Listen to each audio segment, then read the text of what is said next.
Ang araw mga idol, boxing update po tayo.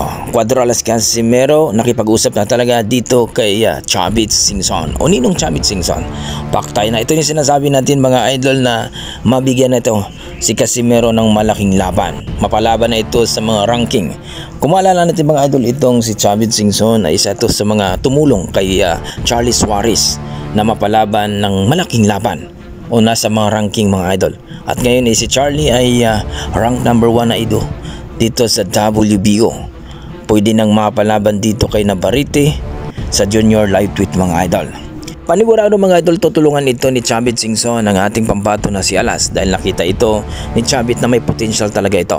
Umatin pa nga itong si Chavit Singson sa laban ni Cuadro-Alas Casimero. Kung hindi ako nagkamali, laban ito ni Sulani Titi mga idol sa pag-agaw niya ng titulo dito kay Sulani Titi. At alam natin mga idol na talagang mahilig itong si Chavit Singson. Kasama din niya itong si Manny Pacquiao.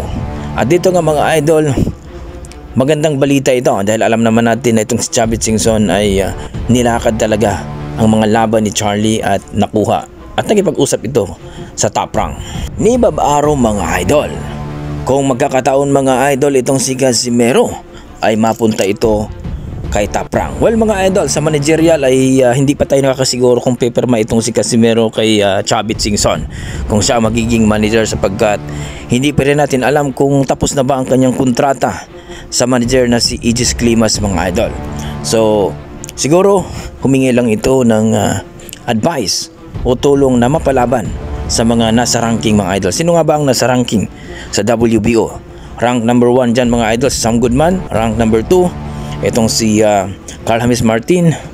Rank number 3 itong si Dennis Macan. At ang rank number 4 itong si Elijah Purse. Kung magkataon mga idol ay mapalaban dito si Casimero sa mga nasa ranking at manalo ito, ay sigurado magiging rank number 1 ito sa WBO Super Bantamweight Division. Kung nagkataon mga idol ay mapapalaban ito kay Naoya Inoue kung didepensahan ni Naoya Inoue ang WBO Super Bantamweight belt niya o title mga idol.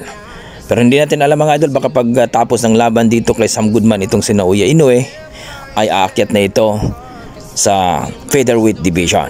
Kung sino pong number 1 at number 2 dyan mga idol, sila po ang maglalaban. Dahil ngayon itong si Martin ay rank number 2, may posibilidad na si Martin talaga at si Casimero ang maglaban. So Pinoy sa Pinoy mga idol, dahil yan po ay championship bout dito sa WBO Super Bantamweight Division. At depende pa yan mga idol kung maikasa at matulungan itong si Casimero ni Chavit Singson na makakuha ng malupit na promoter na maikasa ang kanyang laban dito sa mga nasa ranking mga idol. Good news po ito mga idol kung magkataon. Ang gagawin din ni Cuadros Casimero dito mga idol ay magpakondisyon at huwag baliwalain ang timbang, sapagkat yan kasi ang problema ni Casimero, hindi siya makakuha ng timbang.